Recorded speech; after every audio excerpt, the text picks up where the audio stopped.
de testemunha. E a ideia é como se eles estivessem na arquibancada, olhando para nós e torcendo para nós, e como que ovacionando o nosso nome, no encorajamento de que nós olhemos para eles, para o exemplo deles, e corramos então de acordo com as normas estabelecidas. Então, como correr bem? Como participar bem? Como ser bem sucedido nessa carreira, nessa corrida? O texto então vai nos ensinar, em primeiro lugar, nós não podemos levar bagagem. Precisamos correr sem bagagem. A bagagem, um corredor, um maratonista, quem corre aí 100 metros rasos, seja lá de quaisquer natureza do tipo, da prática, ele não pode levar peso. Ele não pode atar sobre os ombros nenhuma bagagem. Isso pode ser um empecilho. Isso pode fazer com que ele canse antes dos outros e não consiga concluir a carreira. A gente pode ir aí, se você puder ir, Luciano. Pode pular aí. Você ajuda lá da minha colaboradora, né? Você já pensou o cara correndo? Já pensou o cara subindo a terceira ponte? Alguns de vocês conhecem lá a terceira ponte, né? Pensou subindo aquela terceira ponte de Vitória para Vila Velha, aquela bagagem ali? Eu sem a bagagem, o velhinho já estava dando de 10 a 0. Meus irmãos, notem que nós estamos nesse encontro falando de verdades eternas. E ignorar essas verdades, essas instruções de Deus, tudo aquilo que Deus está nos falando nesses dias, dando essa ênfase em que Deus nos chama para que sejamos santos como Ele, isso é um perigo.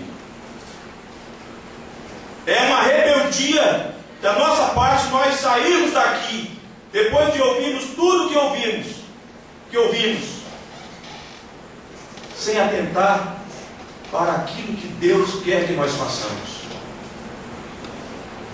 Ninguém aqui é detetive, ninguém aqui vai investigar, saber quais os tipos de bagagem que você tem carregado, mas você mesmo sabe. E você precisa soltar as amarras para que você tenha condição de correr bem.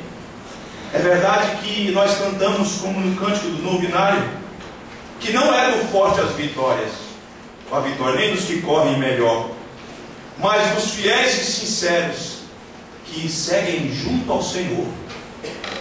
Isso é fato. Mas tem a sua responsabilidade, temos responsabilidade no que tange a nossa corrida, a nossa peregrinação, a nossa caminhada. E então a instrução, a primeira instrução que nós temos para que corramos bem é deixar o peso e o pecado para trás. Alguns exegetas, eles entendem que peso e pecado aqui é como sinônimo. Mas eu quero usar aqui a palavra peso para dizer o seguinte: tem algumas coisas na nossa vida e que nós carregamos que propriamente não são pecados, mas é um peso, atrapalha a gente. Deixa eu tentar exemplificar isso. Eu não, depois de mais de 5 anos, talvez depois fora de Belo Horizonte, não sei como tem sido a realidade da igreja de BH, mas posso dizer um pouquinho da nossa realidade lá e talvez seja alguma coisa parecida com a daqui também. Eu vejo uma coisa que eu percebo que tem sido um peso, a gente tem trabalhado isso, tentando fazer com que os crentes tenham uma consciência cristã sobre essas coisas. Deixa eu exemplificar isso. Participar de uma festa no sábado à noite é pecado? Depende da festa, né? Depende da festa. Eu entendo que não é pecado. Mas veja só algumas experiências nossas. A gente tem tido, por exemplo, uma experiência lá, e é depois disso que a gente começou a observar como uma coisa vai atrapalhando, vai atravancando o andamento das coisas, na casa de Deus, no trabalho de Deus. A menina que vai comemorar com seus familiares aquele momento então do aniversário de 15 anos. Você já percebeu a que horas começam nossas festas de aniversário de 15 anos? Eu não sei aqui, mas lá tem que começar às vezes meia-noite. Pouco mais cedo, às vezes 11 horas da noite.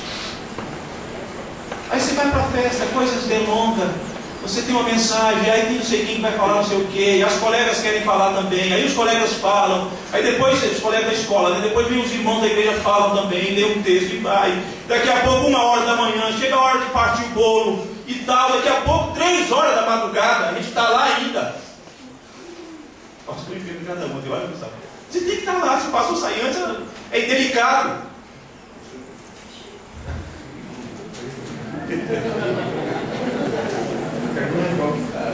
3 da madrugada, depois você tem que tirar o carro do estacionamento. E aí tem meia hora talvez para voltar para casa.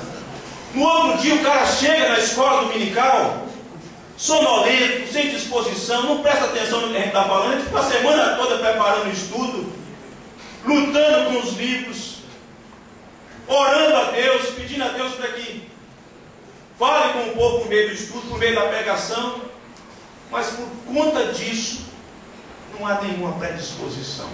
E fora aquela multidão que não vão mesmo, né?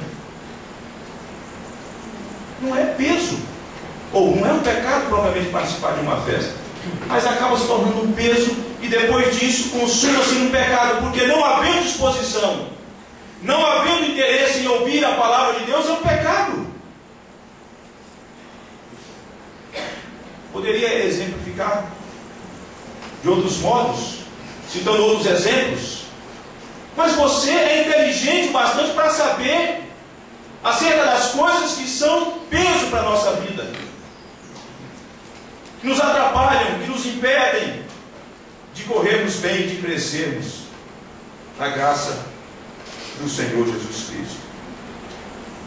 E notem que a instrução acerca disso é desembaraçando-nos de todo o peso e do pecado que tenazmente nos assedia. Essa ideia aqui desse advérbio, e com essa expressão que tenazmente nos assedia, de força, de algo que é forte, de algo que todo o tempo ali tentando minar e drenar as nossas energias, de modo que não é algo externo, é algo interno que está ali todo o tempo presente em nossa vida, que você precisa, com a graça de Deus, usando os instrumentos de Deus e com a atuação do Espírito de Deus, saltar as amarras para que corramos bem a carreira, a maratona cristã.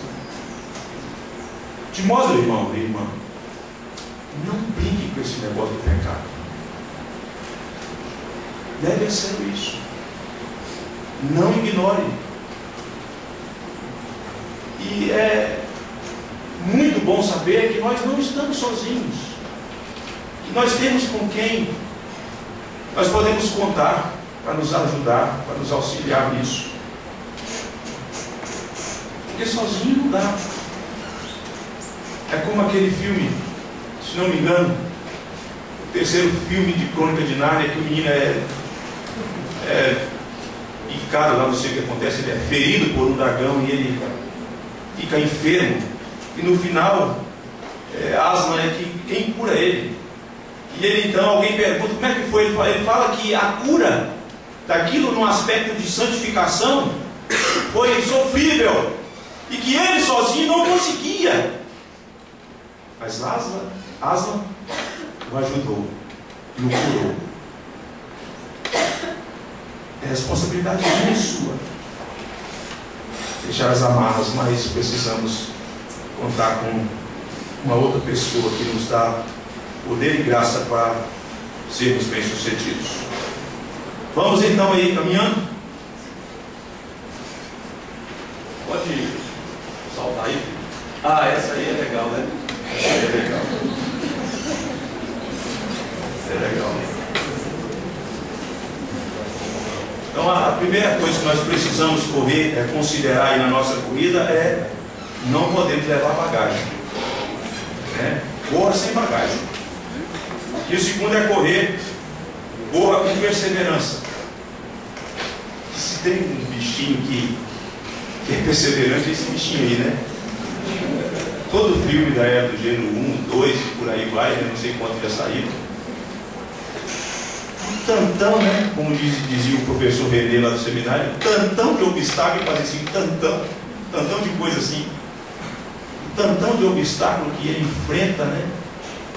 Mas o cara está focado, o cara, não sei se por conta da circunstância, da fome, ele quer, e ele está o tempo todo ali.